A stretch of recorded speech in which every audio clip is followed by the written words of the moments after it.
నీకు కరెంట్ పెట్టిస్తాంనా, అతనే నేను కలిసి కరెంట్ పెట్టిస్తాం. తోడు లేకుంటే ఇంకా 2000 ఎక్కువ ఇస్తారు. ఎవరు లేరు, కొడుకు కానీ బిడ్డ కానీ పెళ్ళాము కానీ లేరు, ఎవరు లేరు. పడుకుండేది ఒకనవే ఒంటరిగానే. మళ్ళీ ఏ అలవాటు లేవు కదా నీకు అట్లా. గట్టిగా చెప్పు, ఎందుకంటే ఇది 3 పూట్ల తింటావు అంతే. నీకైతే ఏ అలవాటు లేదు, బీడీ అలవాట్లు కూడా లేవు, ఏ అలవాటు లేవు నీకు. అట్లుండే కానీ ప్లస్ పింఛను ఇస్తూ తోడు కావాలన్నా కూడా సెట్ చేస్తారు వీళ్ళ దుంపలుగా. తోడు అంటే నీకు ఎందుకంటే స్నానం చేసేకి, బట్టలు తిక్కించుకునేకి, వాళ్ళు ఉండేలేదో పారిపోతారు, పై దిక్కేకి, నీకు ఏదన్నా చిన్న చిన్న హెల్ప్, అన్నం చేసేది, నీళ్లు కాగబెట్టేది. అవును, నువ్వు సాధన అయితే పొలం దున్ను కాదు. సమాధానం చెప్తా అడిగింటాడే. అప్పుడు బాగుంటారు, అప్పుడు బాగుంటాడు. డైలీ 2-3 తూర్లు వేస్తాను.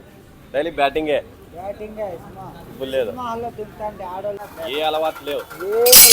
మరి అతను ఏదో అంటున్నాడు, కరెంట్ లేదు, పడిపోయింది. 2006లోనే పడిపోయింది. 2006లో కరెంట్ లేదు. ఎందుకంటే నీకు ఒక 10,000 పెంచిని, కరెంట్ లేని దానికి ఇంకో 5,000 ఎక్కువ ఇస్తారు. 5,000 ఎందుకు ఇస్తారంటే అట్లా కాదు, నీకు కరెంట్ లేదు ఏం లేకుంటే ఎక్కువ పింఛని నీకు ఎక్కువ రాపించు మనం. ఇది సెంట్రల్ గవర్నమెంట్ పథకం, ఈ లోకల్ గవర్నమెంట్ కాదు మనకు. నీకు అట్లా తోడు కావాలన్నా తోడు తెప్పిస్తాం. తోడొద్దు, తోడు దానికి నాసం. స్నానం చేసేకి, పై దిక్కేకి, నీళ్ళు పోపించేకి చాలు. ఇప్పుడే ఇట్లా బాగున్నాను. ఇప్పుడు నువ్వు బాగుంటావు రైట్ నా. రేపొద్దున నీకు కాలు చేయబడిపోయి ఇప్పుడు ఆల్రెడీ పడిపోయింది. అట్లా కుట్టుకొని తిరుగుతాను నేను కాదని లేదు.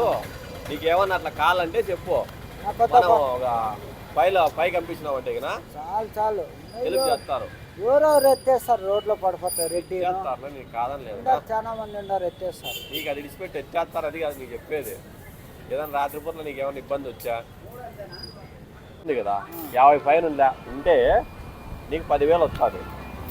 ఇప్పుడు ఏదైనా మొన్న యూట్యూబ్లో నెట్లో చర్చి చదివినా ఏమన్నారంటే 50 ఏళ్ళ పైన వాళ్ళకు 10,000 ప్లస్ మళ్ళీ అది నీకు ఏమన్నా తోడు లేకుంటే. తోడుందా? తోడు లేదా? తోడు లేదా?